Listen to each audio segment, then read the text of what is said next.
Welcome to the first episode of Conversations for the End. Today's guest is Andrew Howe. Andrew is a consultant psychiatrist and psychodynamic therapist currently working in the NHS. He's also studying his PhD at the University of Essex. He has an interest in analytical psychology and its applications for contemporary psychiatry, particularly in relation to hallucinations and mental health crisis.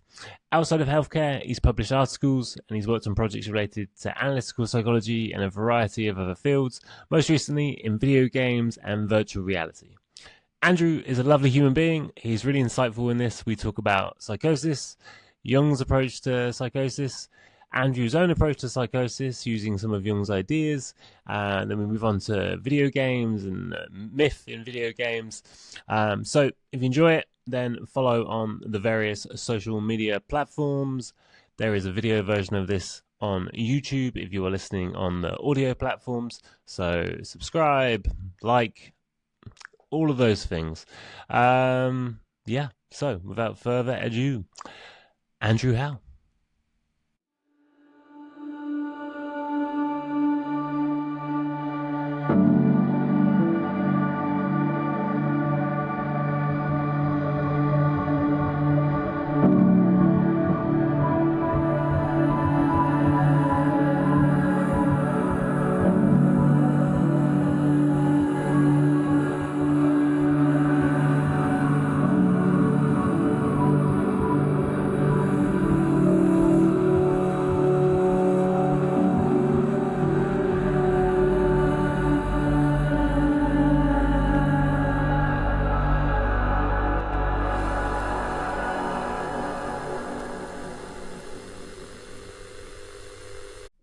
Andrew Howe, the best dressed man in Jungian academia.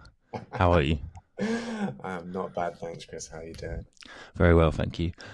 So, tell me about Jung and psychosis. Yeah, I mean, this is all something that started back in Essex doing my master's. So obviously I'm a psychiatrist from my background. I've been working with people with psychotic illnesses and all sorts of stuff for a good few years. But I started to read a lot about Jung and his early times. So when he first started his career, because he was a psychiatrist initially, and he was working in the Bergholzli hospital under Eugen Bloyer, who's quite a famous guy in himself. And he was working with what they called it then dementia precox, which is a different name to what we have now for psychosis and that sort of thing. But essentially the same kind of thing, slight differences, but same kind of thing. And Jung really kind of dived into thinking, well, we've not got medications that really treat this. So how do I think about the psychology and help these people get out of these situations? And he also did some tests. So there's a word association test, which you guys might be familiar of, but essentially you read a list of words, 100 words, and you respond with what comes to your mind first, and then the reaction time is measured.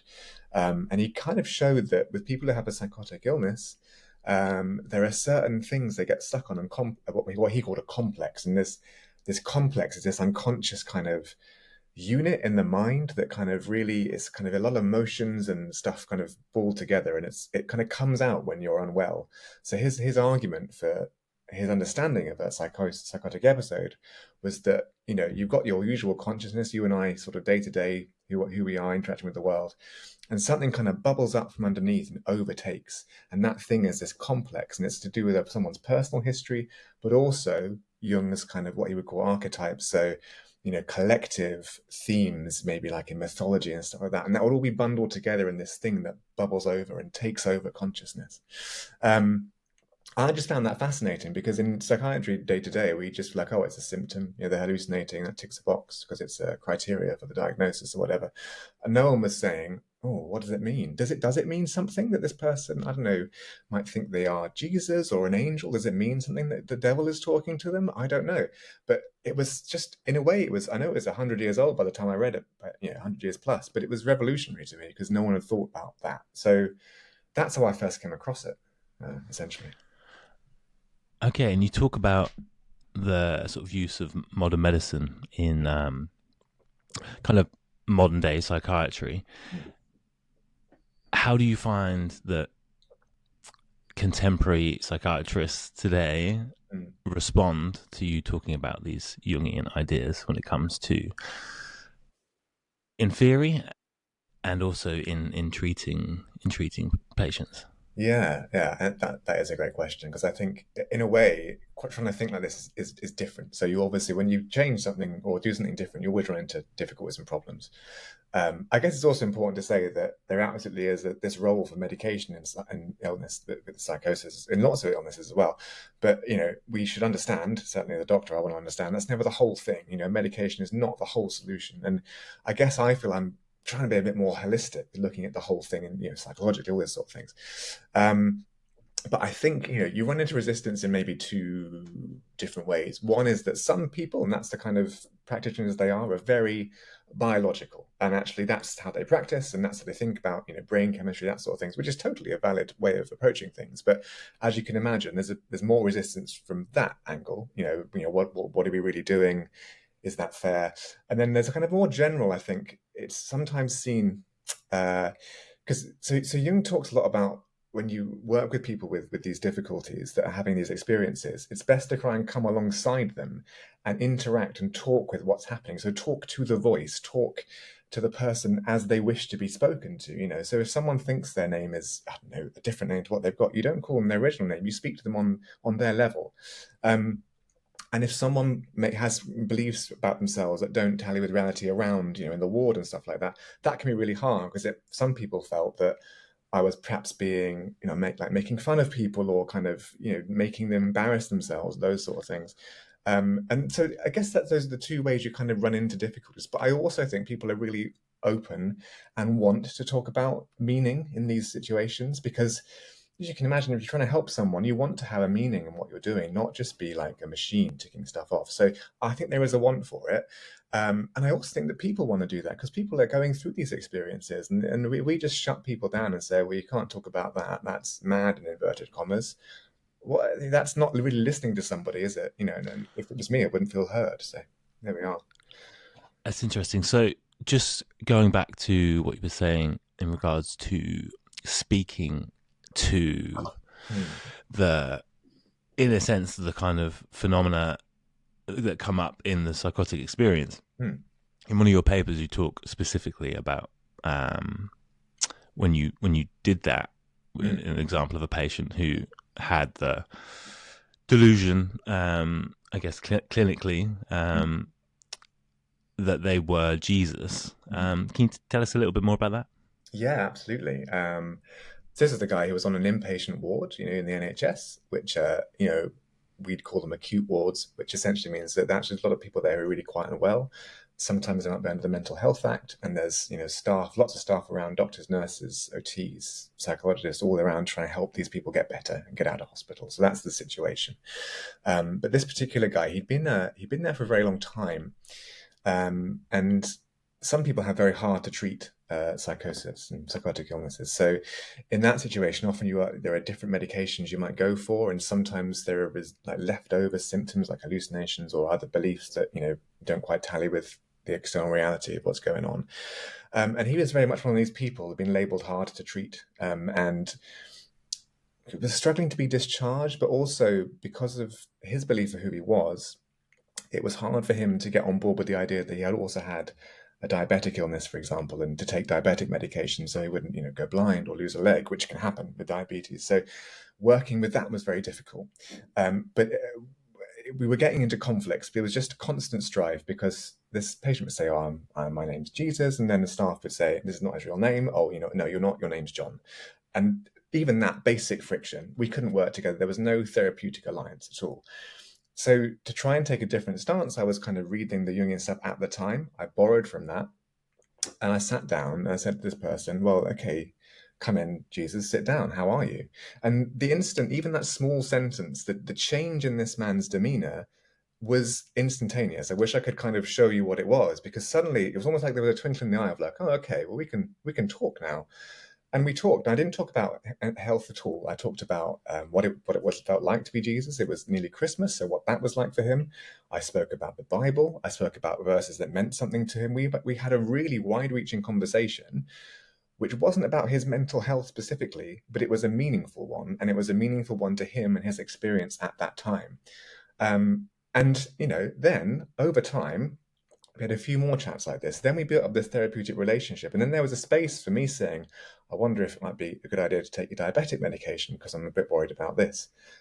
And that, it wasn't completely like, oh, of course, doctor, you're right, because why would that? That's we have a different view on reality. That's fine. We can work with that.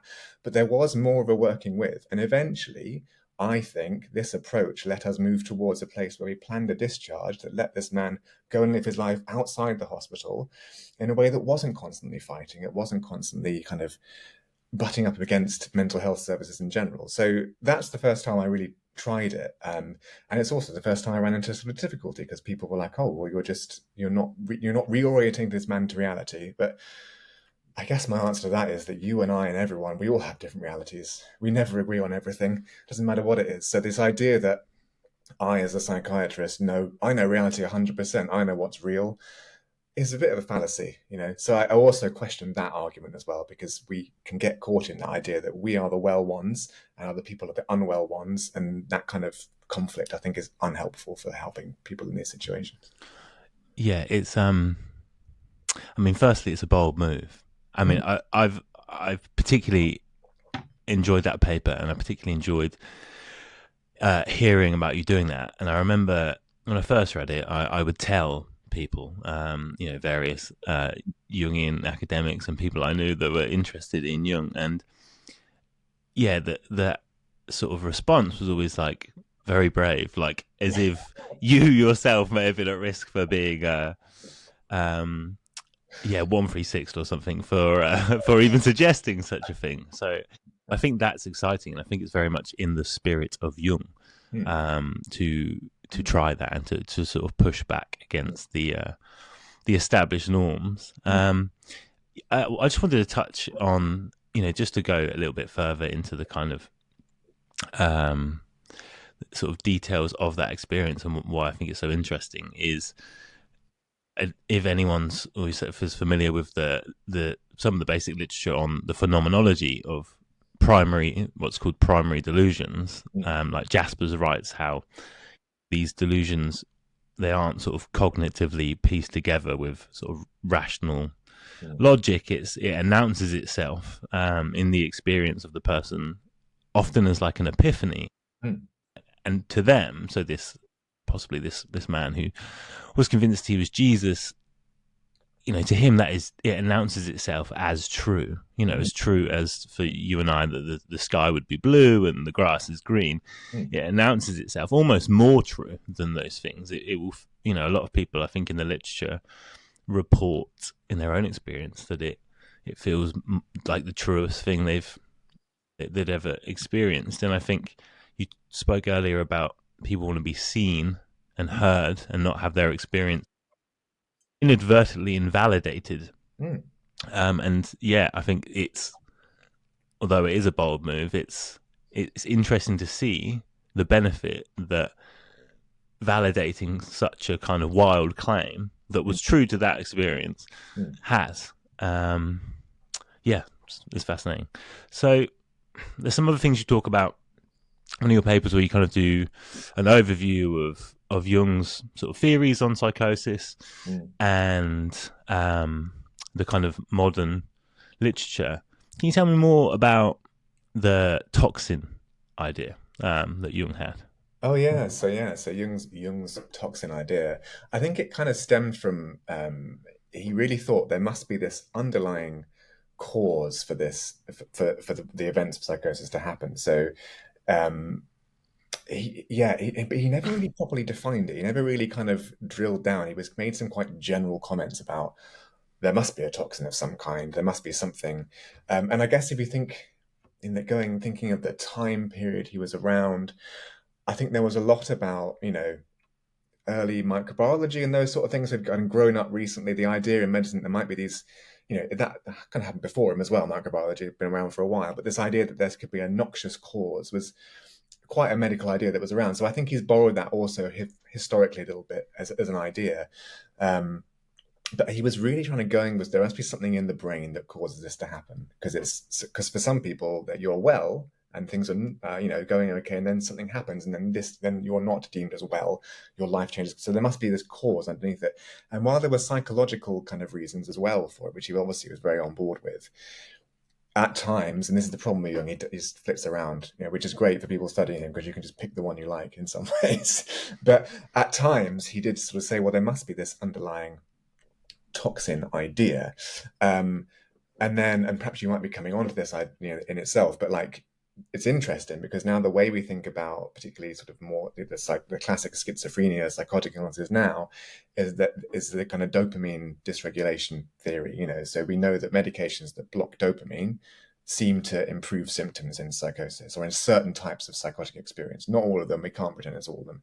So there's clearly some kind of neurotransmitter thing going on there. And then the medications that treat people who've had more resistant, or harder to treat conditions, their medications affect different receptors and different kind of neurotransmitters. So there is this idea that there must be something chemical going on in the brain to cause these kind of difficulties. And there's this, Jung also got into this real split and we do this in modern psychiatry as well. Is it organic? And by organic, we mean, can we point to a body part or a cell or a neuron and say there's a problem in that area and that's causing the problem? Or is it non-organic, in which we say, well, we can't find a place to point to say there's no test I can do for it, therefore it must be non-organic. And in a way, it's a really odd, arbitrary system, isn't it? Because we're just a body. In a way, it's all got to be organic on some level. It's not magic. It's not unreal, but it has this quality of being not in the body. So maybe we're trying to work that out and holding two opposing views. But Jung fitted between the two, and the idea that there's a toxin fits more with this organic, we are a kind of organic machine, and the machine has gone wrong kind of view. Versus a more psychological approach. But Jung himself flitted all over that for the entirety of his career. I don't know how he ended up, what his last thoughts were on the subject.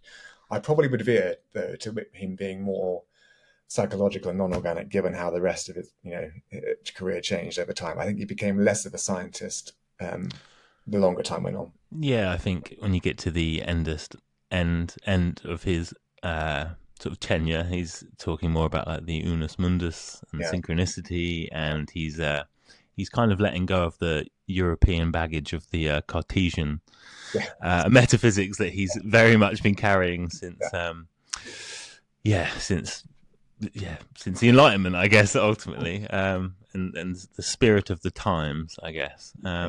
Okay, I thought it was particularly interesting. And delusions, I just want to go back to that for a second. And how, you link how these things are kind of tied up in the complexes. You use the example, talking about the body as well, you use the example of the woman who was married to a shoemaker. Had a relationship breakdown with the shoemaker. Yeah. Can you expand on that a little bit? Yeah, sure. It's really one of my favorite Jung examples. And I believe it happened, but obviously Jung is a very good writer, so I might have embellished things. I don't know. But he would see this lady, and she was engaging in what we'd now call like stereotypical movements or even mannerisms. So a stereotypical movement is like a repeated movement which seems to have a function, but you can see it's something, but it's not actually doing anything. And when people have really severe illnesses, maybe it was catatonic, I'm doing movements like this, sorry, to kind of demonstrate, but it can be often repeated patterns of movement which don't really make a lot of sense. And if they're like something familiar, you can see it, but sometimes it's completely random and you don't really know what they are.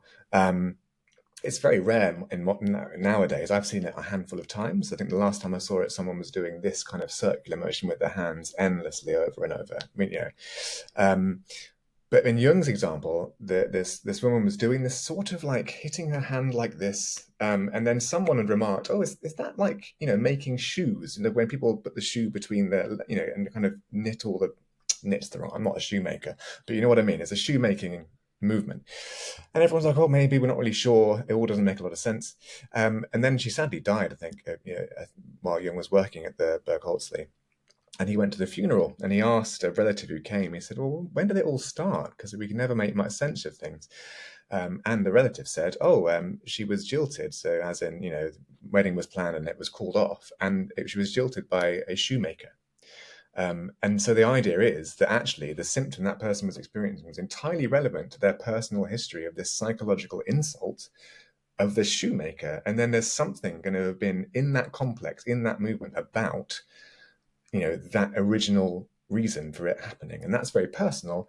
But Jung would kind of have, he would say that, it can be personal. And then it would also say things can be archetypal. So you can get beliefs that are more mythological and collective. But in that case, it was a very personal moment. And that's what did it. It's one of my favorite examples because I think it really just gives a real clear definition of how you could use what's in front of you to understand what has happened and then hopefully move forward, if you can, psychologically. I think there's the other example that always sticks in my mind is the possibly young girl, lady who had like a breakdown at work, and her delusion that she would repeat day to day, I think, is something that she is Socrates. And Jung kind of does this like detective piecing together of it when he sort of reveals it. So he's like, "Oh, it's quite easy to see. You can see that she had the breakdown at work. She was a dressmaker and she was good at her job, and then she was betrayed by the people at her work. Socrates was betrayed. Socrates was sentenced to death. She feels that she's sort of in this place because she's trapped in the Bergholtzy." And it's interesting to see, and it's quite. Do you find yourself, in real time now, when you are working with people in kind of crisis and maybe like in more acute, serious mental illness like states, do you find yourself like looking this way, like not being so overtly loud about it in terms of telling your colleagues about the archetypal contents, but do you find you've got one eye on the on that at times? Yeah, so I've always got my eye on what's the meaning of something, even if it's really small. I think that's just generally being analytic, I guess, as a general rule. But having a more Jungian standpoint, I think, just opens it up a bit more, I guess. But everything is kind of to play for, even sometimes, because I have an office, I see people, and even where people sit down is interesting because there are different kind of chairs and what that means. And I don't then confront people with this, but I kind of think it helps me form and understand what's going on for people to help them better, basically. And in a way, I'm always doing that. And certainly, I guess, when you talk with my colleagues and kind of the review meetings we have with people and also patients, people are much more open to the personal understanding, don't get me wrong. That's much easier to get on board with and understand, even relating to people's parents, upbringing, etc. The archetypes are a bit more controversial. And I always then say, well, this is a pinch of salt, guys, but I wonder about this. But often it's a myth or a story that really means something to people. Or you might, if someone mentions, oh, I've got these kind of spiritual thoughts, they're often really shy about mentioning because I think they think, well, this doctor won't care about that. So I often, even half part of my job is say, no, tell me about that. I want to hear about these thoughts and kind of what are you working out? And, I've even on one occasion, I think I've given someone a myth to read or think about. I think one was Sir Gawain and the Green Knight, for example. I gave someone that as a myth to read because I really thought it represented what was going on. And they talked about this fantasy, of like a medieval kind of fantasy that had a dream or something like that. So that was helpful. And that was definitely me thinking more archetypal. I wasn't thinking personal. I was thinking, let's get to the stuff underneath it all. Let's see if there's a myth to go with that. But not everyone's down with myths, and again, you have to adapt, don't you? Because I can't force this on people because that's not their way to understand things, and we're not going to get anywhere. But I've always got my back of my mind; it's there, or I might compare it to a mythological happening. Definitely. Would I go as far to say you're being Socrates in a situation like Jung did? I don't know, but yeah.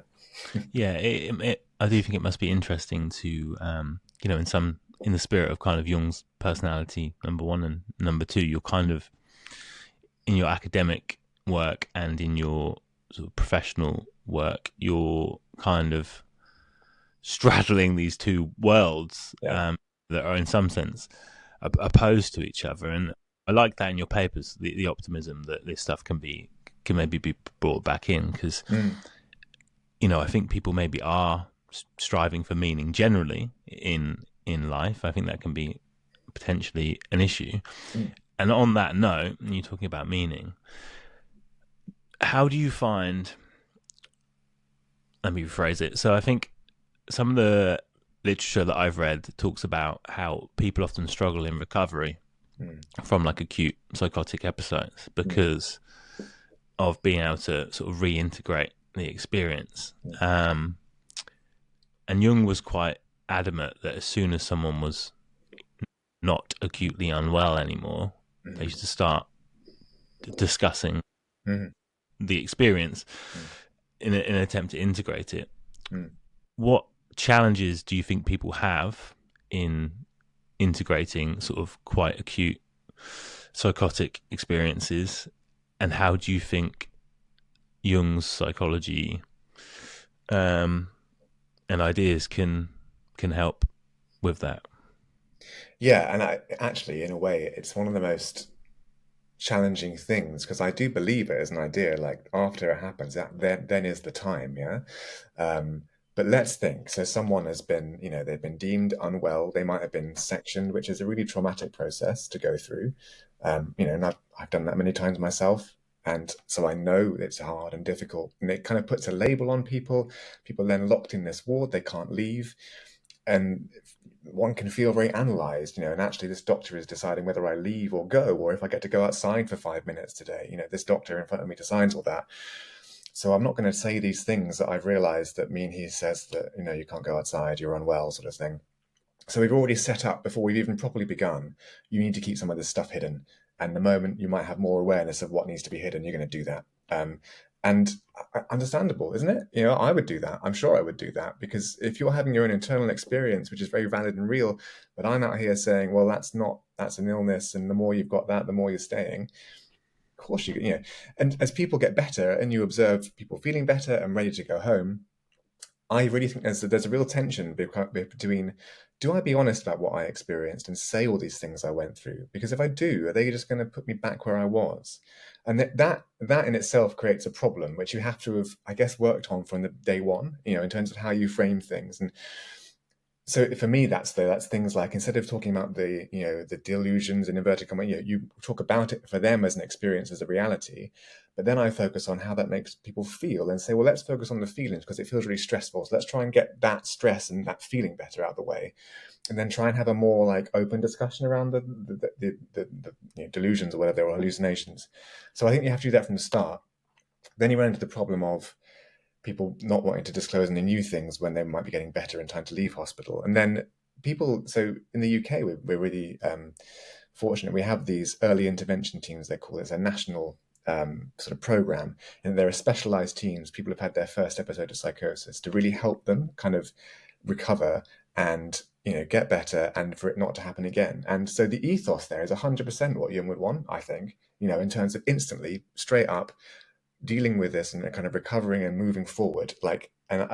So the ethos is definitely there, but the actual psychological intervention, for various reasons, whether it's cost, resources, but also a want of people for reasons I've just mentioned. Because if you start going and talking about when you're unwell, you might get put back in hospital. So there's a barrier there. There's also, not the kind of resources to have these therapeutic interventions in these places necessarily. Things like ZBTP are definitely offered, but it's not instant. It's not for everyone. Everyone's going to be different. What I've said there won't reflect the whole country. So I'm not trying to pretend I know how wherever it works. But in general, I think that holds true. And then also as a society, we've labeled psychosis as this thing that's very bad and very difficult and needs to be put away over there. We don't, we talk about other mental difficulties like anxiety. Very happy to talk about that as a society. When we come to psychosis, that's not out there at all, is it? I don't think anyway.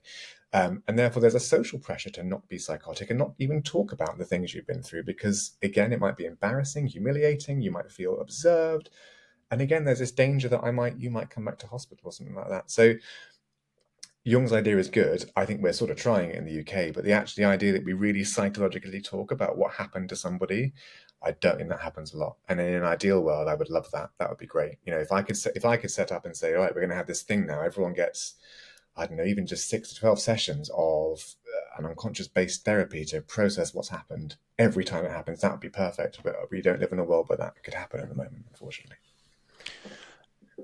And I think in terms of thinking about it in Jungian terms as to maybe what is happening in that process of psychosis, you mention it in the paper, the idea that psychosis could be an attempt from the psyche to heal itself of something that ails it. Mm. Um, you know, and Jung always talked of when we look at the unconscious, he always had the quote of as if we should act as if, because we can't understand something that is like incomprehensible effectively. But he also talked about the archetypes, being like gods, and this kind of like there's always I think Jung was often at odds, obviously, throughout his life to maybe speak a certain way about what he thought the contents of the psyche were.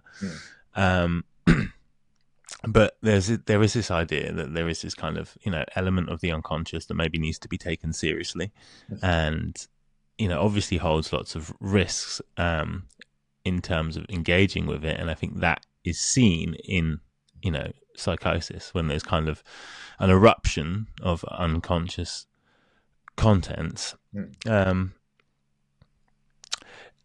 What I'm particularly fascinated in is obviously this idea of psychosis serving some sort of function. And Jung has also wrote at times that psychosis once in the past had a reality function and no longer has that reality function. And I think in the quote, he doesn't really expand exactly on why it no longer has that reality function, whether that's cultural or whether that's, I don't know, sort of based on the evolution of consciousness in general. What are your thoughts on that? Do you think there is a reality function today for the psychotic experience?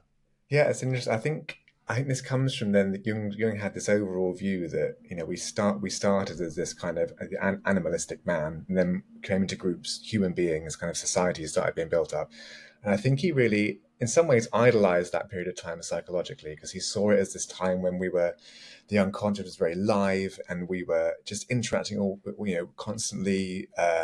It was out there in the world. We heard voices all the time, and it wasn't a problem because society didn't really mind about it. And in a way, that might be true. We weren't around then. And it's interesting. On part of my PhD on hallucinations, I've been looking at the history of it, and there are some theorists that suggest that originally we all heard voices, and that was just what we did, and that was fine. It wasn't a problem. Is this was it the bicameral Yes, brain? yeah, something like that. So, but there's a few people that have had this idea that it's all that's just what we must have done that originally. And then Jung, he even put it into 5 stages in some ways, like the actual evolution of consciousness. And then he has this idea that in the modern day, in our day, our time, we've lost this original bit. So we've lost this, and some people might say spiritual or unconscious, but we've become very conscious, and we've become very scientific and very, clever in inverted commas. We think we're always marching forward, doing things and thinking about things, and that's kind of true. But his argument would be we've lost this other bit and we've forgotten it from the past. So that's his overall thing, I think. But you can imagine, actually, I mean, how in a way an experience of a psychotic experience might actually have been even evolutionarily beneficial, because if it would lead someone to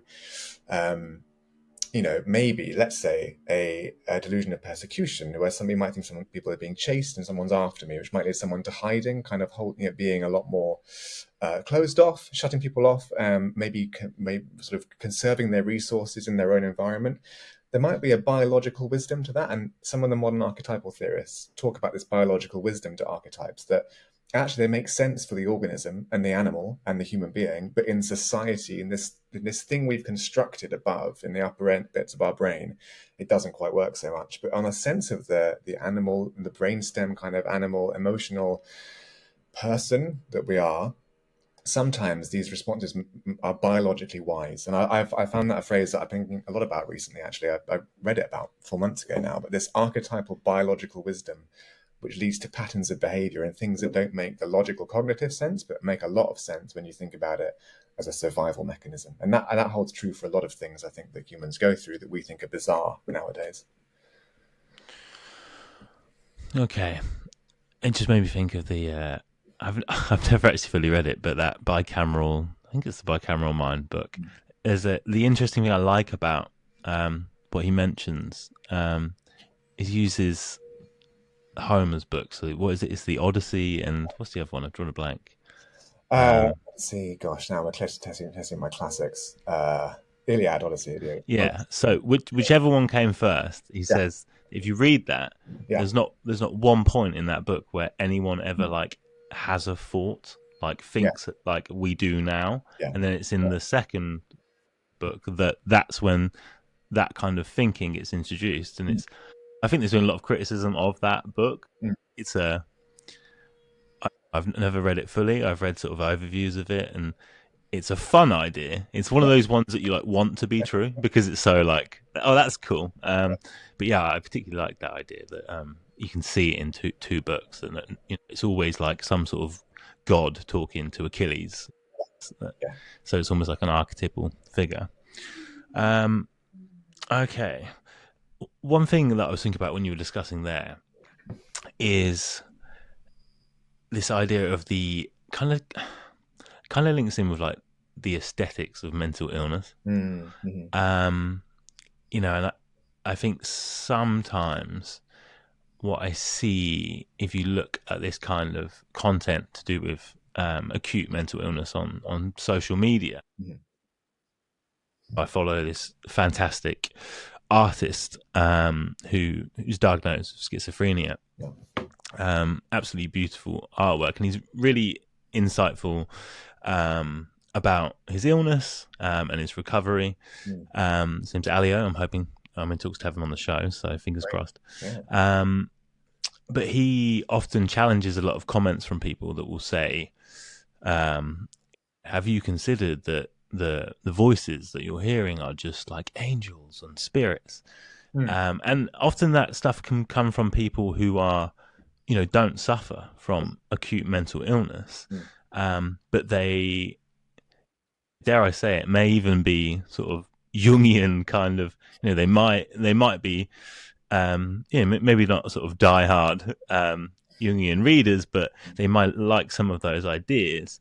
yeah. And I've always found that particularly, although we're talking a lot here about what is the reality function of psychosis and where is the Mm, meaning behind these delusions, and that can be seen as we've said, kind of sort of risky in itself and kind of out there in itself. mm, But yeah, I think when you get into that realm of talking about, have you considered you're just talking to spirits and stuff, mm, even though that's somewhat in Jung's dissertation in some way. yeah. Yeah. Yeah, I just want to get your thoughts really on that, and how, yeah, what you think of how when people approach mental illness in that way. Mm. Yeah. So I think the first thing to say is I think if people have this view on things and spiritual views that they think is a certain spirit or they've got certain backgrounds and beliefs, um, my first thing is to work with that. If that's their way of explaining the world, then absolutely, I'm not going to get into it just saying the way I view things is correct. But I think what we kind of get at is this. It's all real. Like, this is the thing. Like, we get into this debate. It's not real. It's not, or it is real. It is all real because it's happening to someone. It's happening in their experience. So it is a very real experience. You could say it's an internally real, not externally real, but in a way, it doesn't really matter, does it? It's a real experience going on. So if someone says this is the spirit of this person talking to me, well, this is real. It's not. They're not making that up. That is a real experience. And for me to come in and say, well, no, that's rubbish, not at all. But I think with Jung's early work, actually, because as you said, his dissertation at university was on mediums, and actually I think it was a close family member who was a medium herself. And what he was doing there, he was trying to almost pick apart this phenomena and say, actually, it's all sometimes due to personal difficulties people have got going on, or the medium character lets someone live as someone they couldn't be in their day-to-day life. So suddenly a very powerful person that controlled the room, and that's so he was kind of going at that time for mediumship and spirits were actually an unconscious communication that people were having, but they were just framing it as something a little bit different.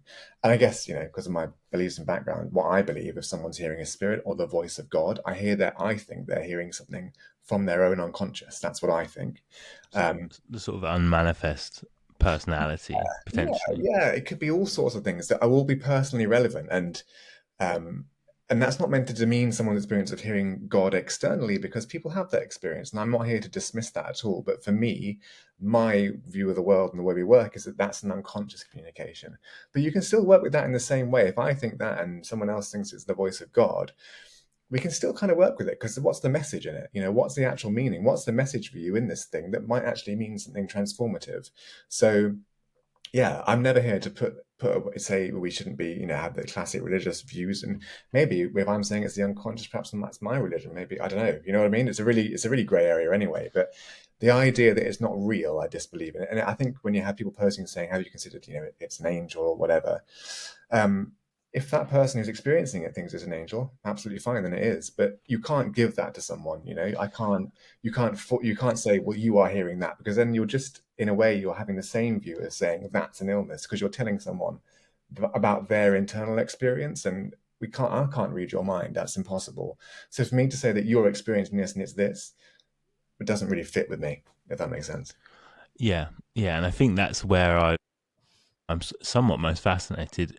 It is when people who say don't suffer from a kind of acute mental illness haven't had that experience, but they will almost will that onto the person, that they want that to be Yeah. the case. And I mean, maybe that comes back to kind of what we were touching on about like people's urge for meaning. It's like, Mm. if this is not just someone who's sort of poorly by my perspective, by the perspective of this person, then it's a revelation of some deeper world. All of a sudden, the world is not as brutish in its malevolence. It becomes this doorway to somewhere mythic. Okay, so let's pivot. Talk to me about video games and Zelda. Yeah, okay. So another random. It's very interesting. So yes, what we're talking about is a paper I wrote. Was it 2 years ago now? Probably 2 years ago. Essentially about active imagination, mythology, and the Legend of Zelda, which is a video game franchise. So, as that aren't aware, it's a very quite famous one now. It's kind of grown even since I was a child. It's much more known about now. Um, Oddly enough, even in the writing of this paper, it's really hard to describe. It didn't erupt from me, but I wrote the bulk of it on a train up and down to Scotland, and it just came out. Like, it was very much like, I'm typing, I'm typing, I'm typing. Okay, it's sort of done, which doesn't always happen when you write a paper. But for me, it really kind of erupted. So that's just a little note on the writing of it. But the general idea was that, so Jung has this thing called active imagination, and he has this whole personal experience which didn't get revealed till after he died, called the Red Book, which some people might be familiar with, and also might be more familiar with also the Black Books, which were released fairly recently.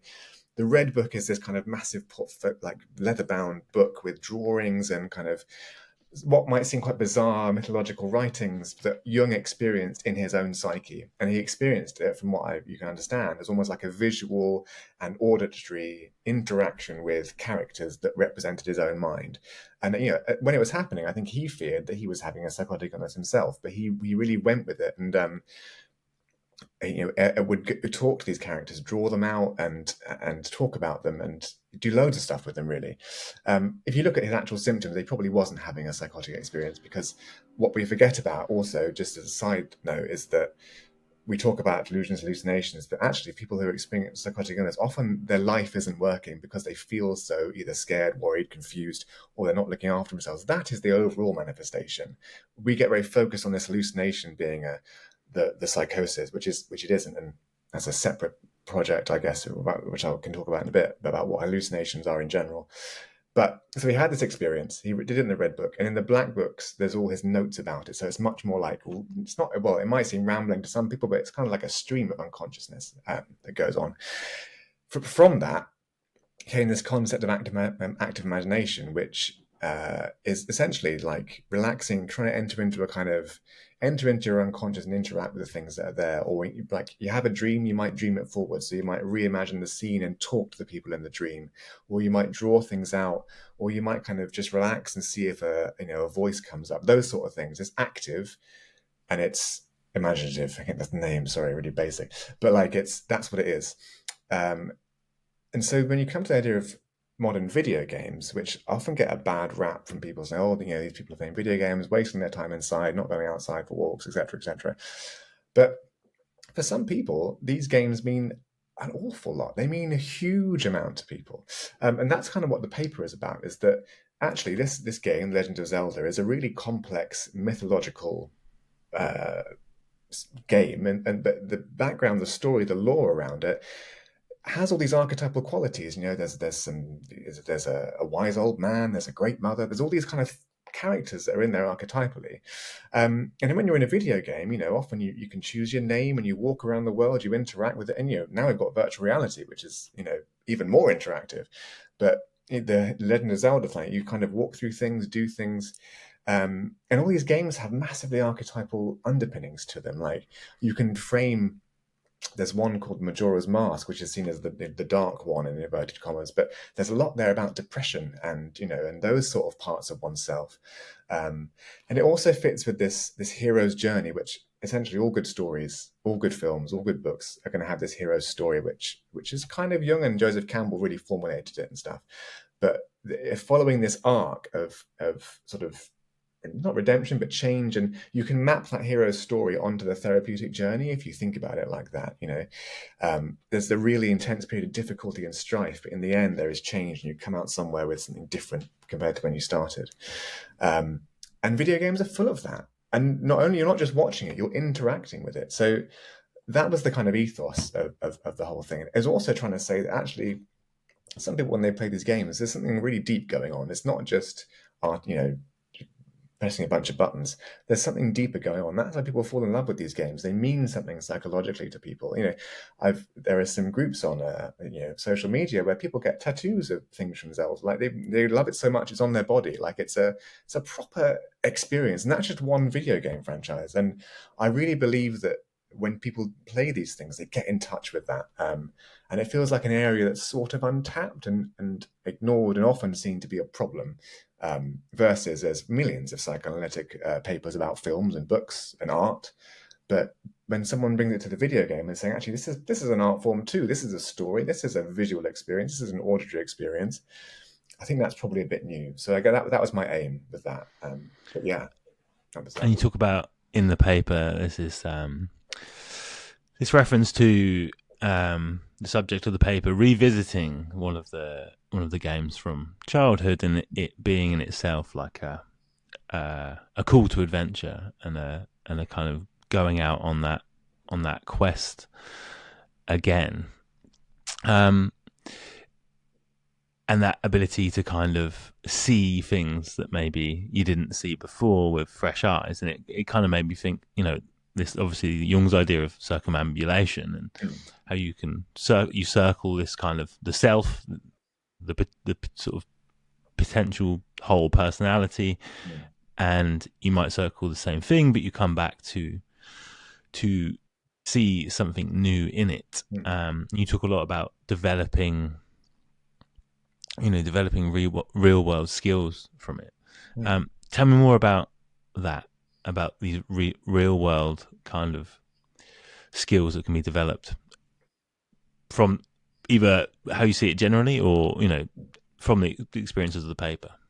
Yeah, I mean, I think it's because in a way it's sort of happening without someone thinking, particularly when you're younger and you're integrating these things, thinking about when you're a kid just playing a game.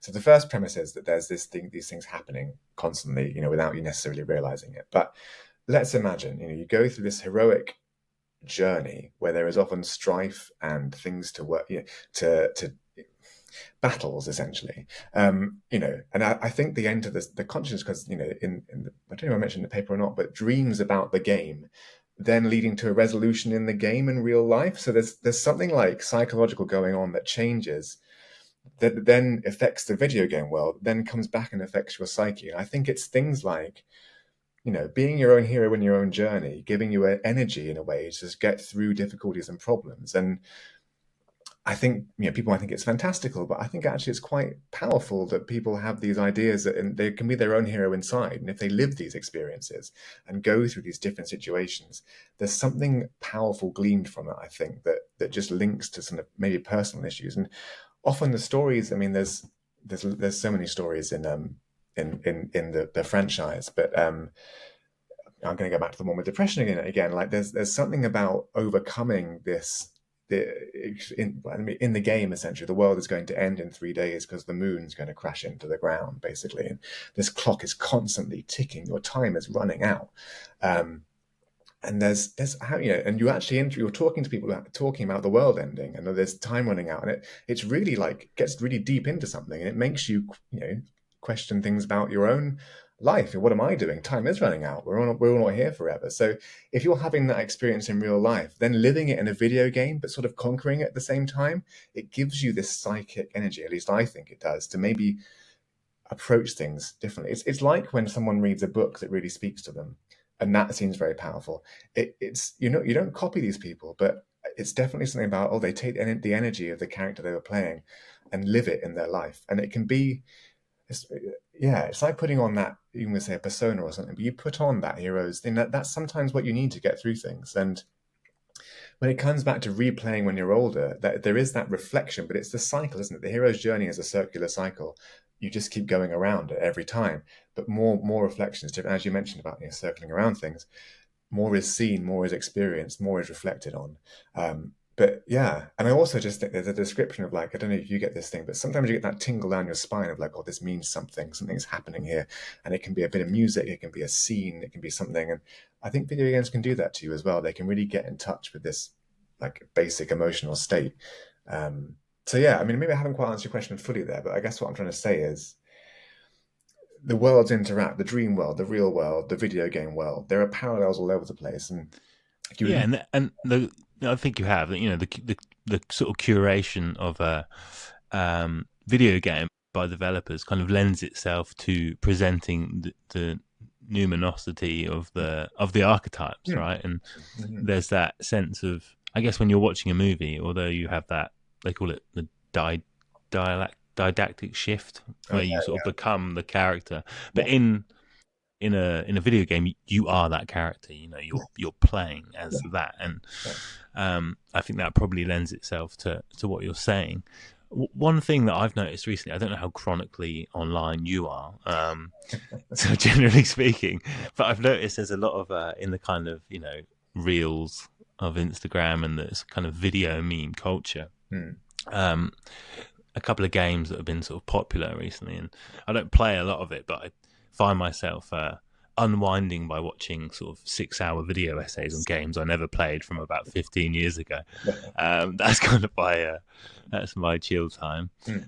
But yeah, seeing these games that have become quite popular in the last 6 months, maybe there's Helldivers 2, which is kind of this sort of alien shooting game that's kind of based around, I think, the film Starship Troopers. It's a bit tongue-in-cheek with that, but it's a group shooter action war game effectively.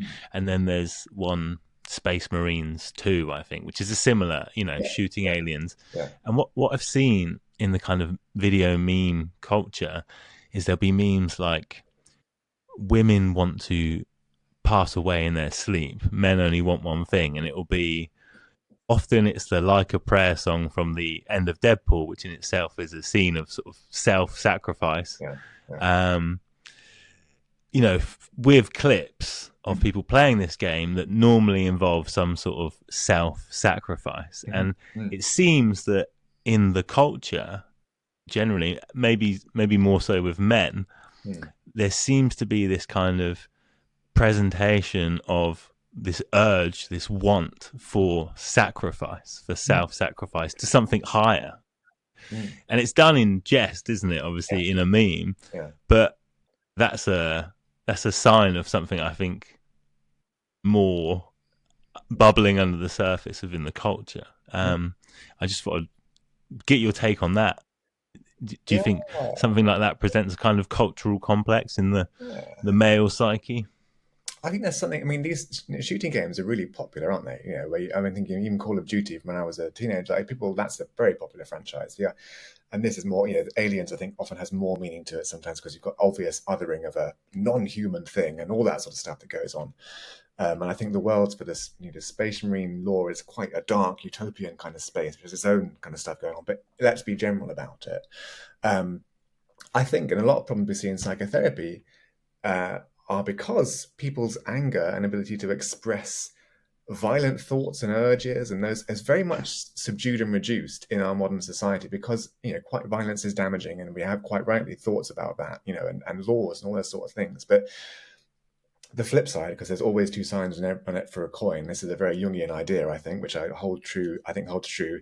Never be too one-sided. So there's something about the denial of urges that might be warlike, for example, and that might be gender specific, it might not, but it exists, and there's the demand for these games where you shoot people and save the world and sacrifice, and against all odds you try these things.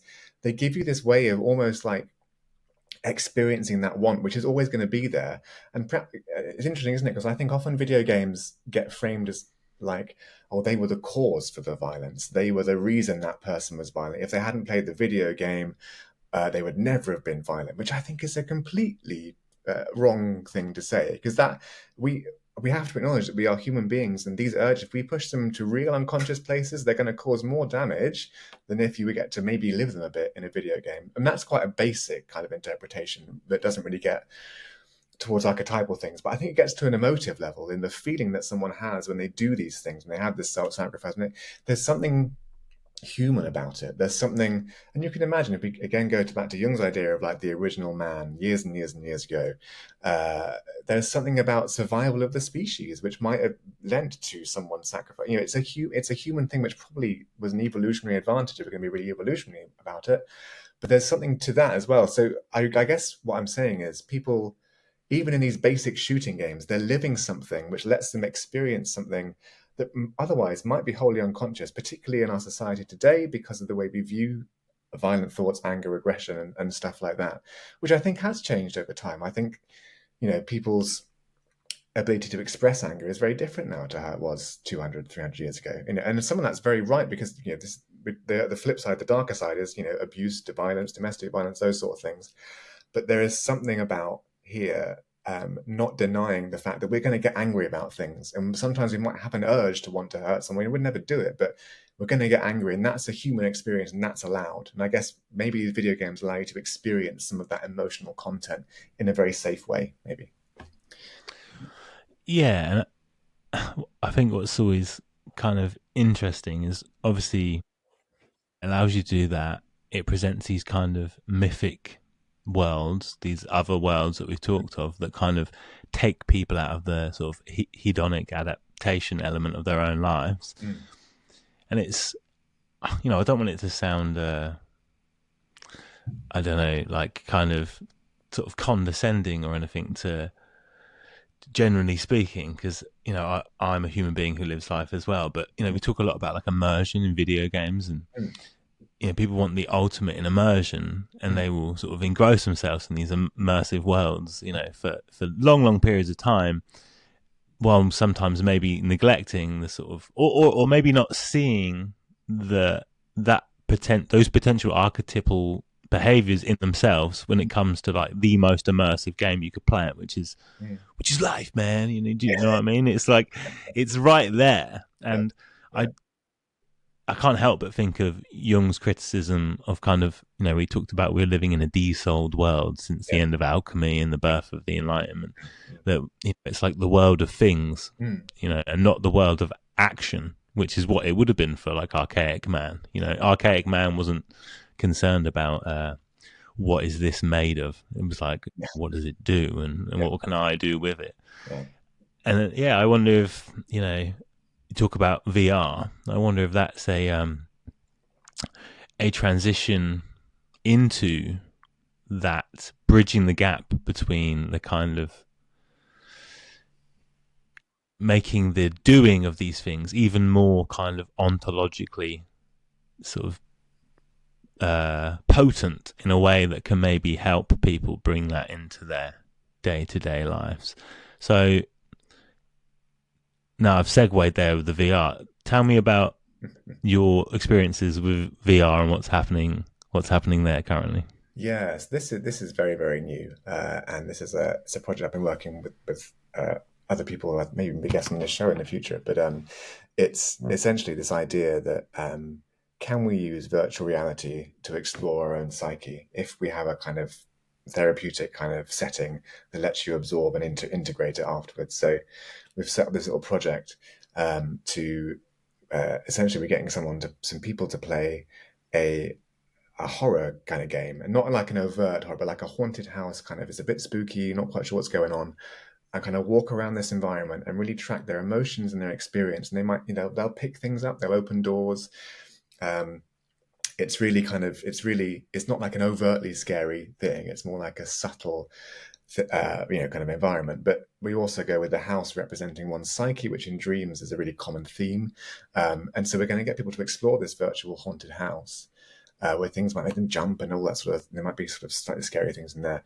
And then we're going to record that to start the experience, but also ask people afterwards with a kind of integration group session, what it was like. And we're really looking at something called the Jungian shadow in that particular, area, which is essentially our shadow in Jung's terms is the things we don't want to know about ourselves that we don't want to know. So maybe we actually have this kind of anger underneath. We don't want to know about that. So that's our shadow. It's just not, we can't accept that.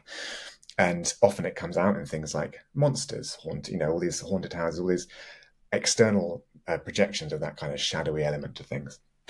So that's the premise. But it's very early days, so we're hoping it's going to be interesting. But in the ideal world, what we might envisage is that in the future, people having maybe Jungian-oriented therapy might construct their dreams in a virtual reality and walk around that virtual reality. That is the ultimate active imagination.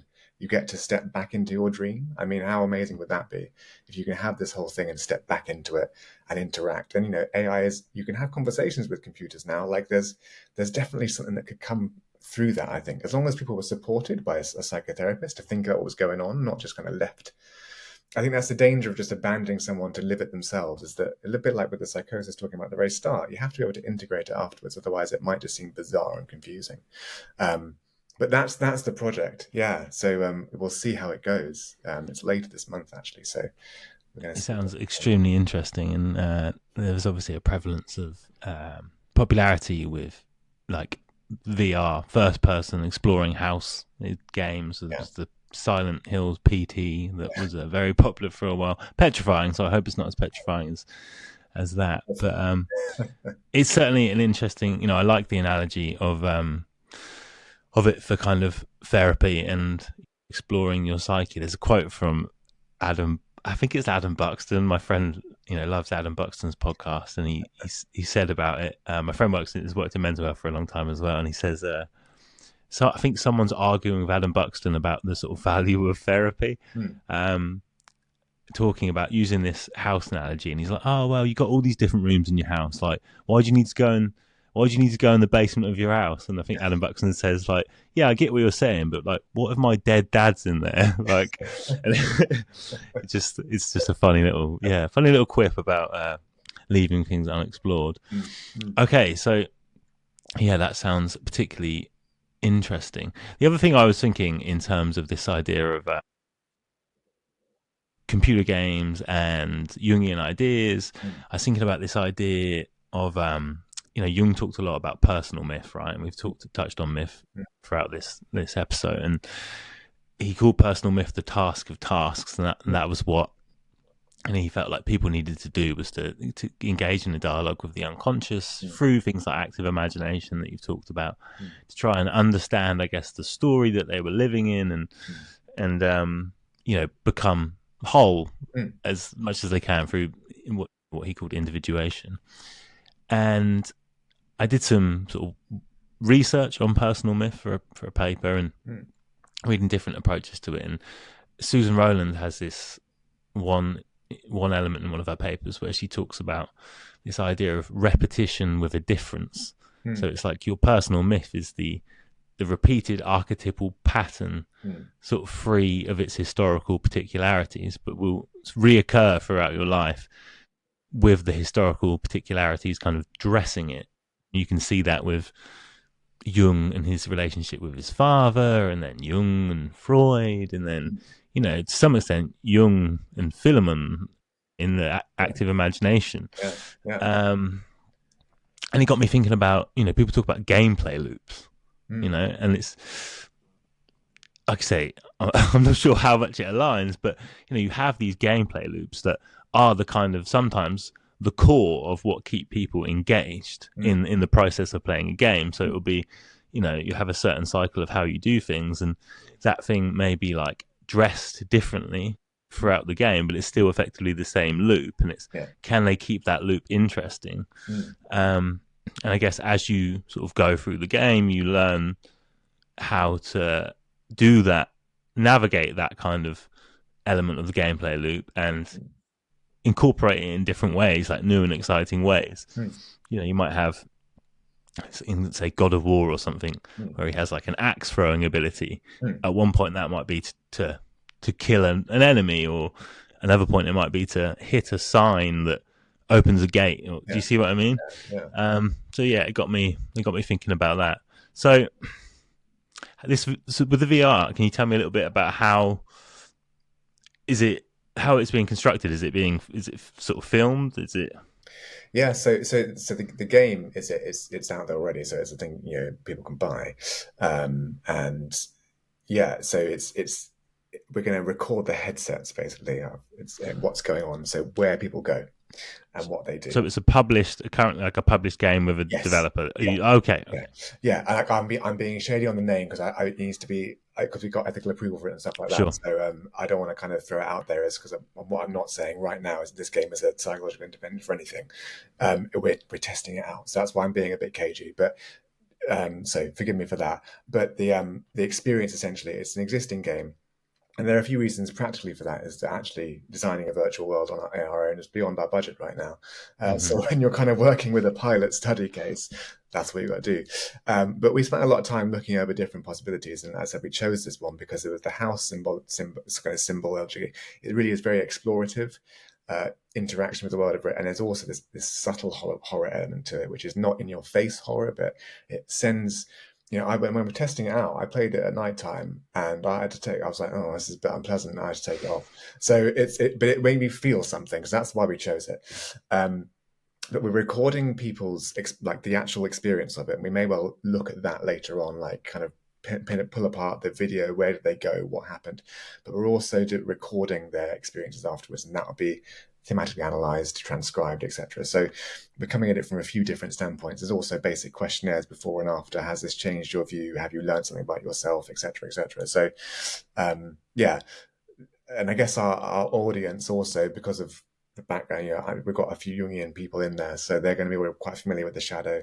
There are some non-Jungian people as well, so it'll be good to compare, like for like, and do they have similar experiences? So that'll be interesting in itself. But we're trying to capture a lot of data to try and then show how we could then, do something with this. So again, it's a very early on thing, but we've got to start somewhere.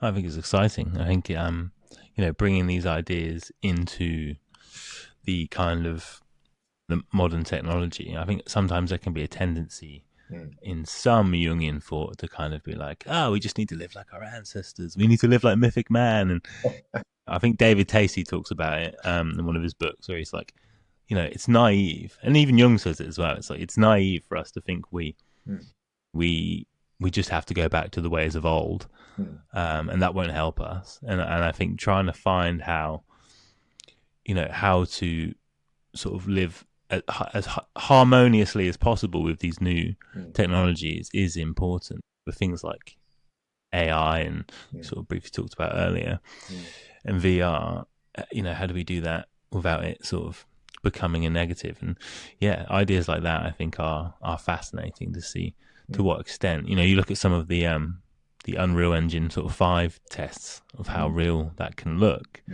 It's spooky. It's very spooky.